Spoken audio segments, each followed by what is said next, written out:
Mousseau, donc c'est une exploitation céréalière qui est en bio depuis 2008. Donc la SAU c'est 143 hectares. Et mon assolement sur 10 ans, c'est une rotation sur 10 ans, donc c'est 3 ans de luzerne. Après il y a un blé, après on refait un blé derrière le blé de luzerne, en mettant souvent un cipant entre les deux, quoi, de l'avoine, facélie, radis pour piéger les nitrates. Après on fait un lin, et c'est pareil, on essaye de mettre un trèfle avant le lin, dans le blé, sous couvert du blé de luzerne, on met un trèfle blanc ou un autre trèfle. Et après donc un lin, après on refait un blé.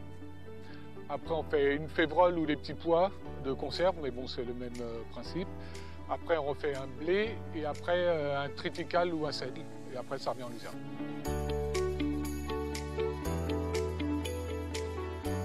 Problématique rumex qu'on a depuis le début. Je fais la conversion dès le début déjà.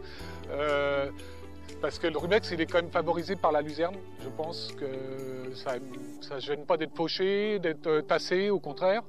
Et donc il se multiplie, il devient bien gros pendant la luzerne et après on le traîne pendant les 10 années de rotation, on les a dans les blés.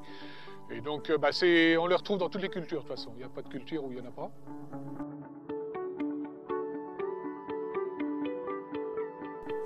Et donc on essaye de les déchaumer au maximum avec le déchaumage pour les... Et donc trouver une technique pour déchaumer la luzerne qui fasse que ça soit le plus efficace possible. Ça ne sera pas à 100%, on le sait, mais bon. Et puis après, moi j'en fais aussi également soit en interculture, soit en interculture l'été ou avant les semis, de les arracher à la main avec les bêches.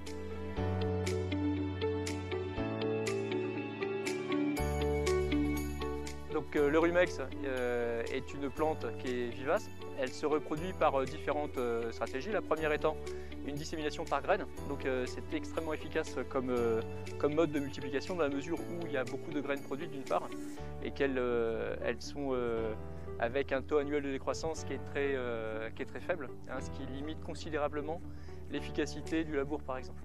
L'autre mode de multiplication est la multiplication végétative, hein, à partir de souches, hein, donc des rumex plus âgés qui ont généré des racines plus épaisses et ce qu'on appelle des souches ou collées, et qui vont constituer un organe de réserve qui va avoir pour effet d'alimenter la plante de façon très efficace. L'objectif pour arriver à détruire ces plantes-là, ces vivaces, surtout en système bio, où on est démuni du recours aux phytosanitaires, c'est avec du désherbage purement mécanique et avec l'utilisation d'outils qui sont plutôt à ailette, l'objectif étant de scalper la plante à environ 10-15 cm, parce que les bourgeons qui sont en mesure de donner de nouvelles ramifications, de nouvelles feuilles, sont sensiblement entre 4 et 8 cm à l'intérieur du sol. Donc l'idée est de les couper plus en dessous, tout simplement, avec des systèmes qui travaillent 100% de la surface. Et donc en l'occurrence, c'est des systèmes avec des déchaumeurs à pas de doigts, surtout pas de système à dents qui ne serait pas efficace.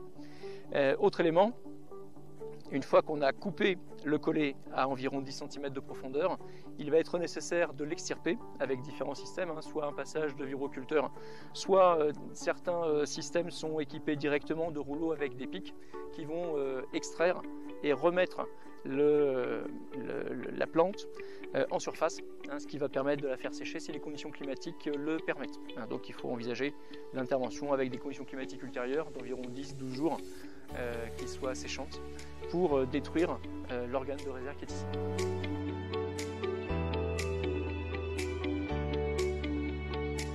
Donc ici on est sur un dispositif d'essai, donc en gros parcellement, avec des bandes qui font une largeur compatible avec l'utilisation des outils qu'on va mettre en œuvre. Donc l'idée c'est que on va détruire une luzerne qui a 2 à 3 ans et qui va, alors contrairement au chardon qu'elle va défavoriser, favoriser le rumex et qui va nécessiter lors de l'interculture une destruction de la luzerne d'une part, mais également du rumex par l'emploi d'outils mécaniques.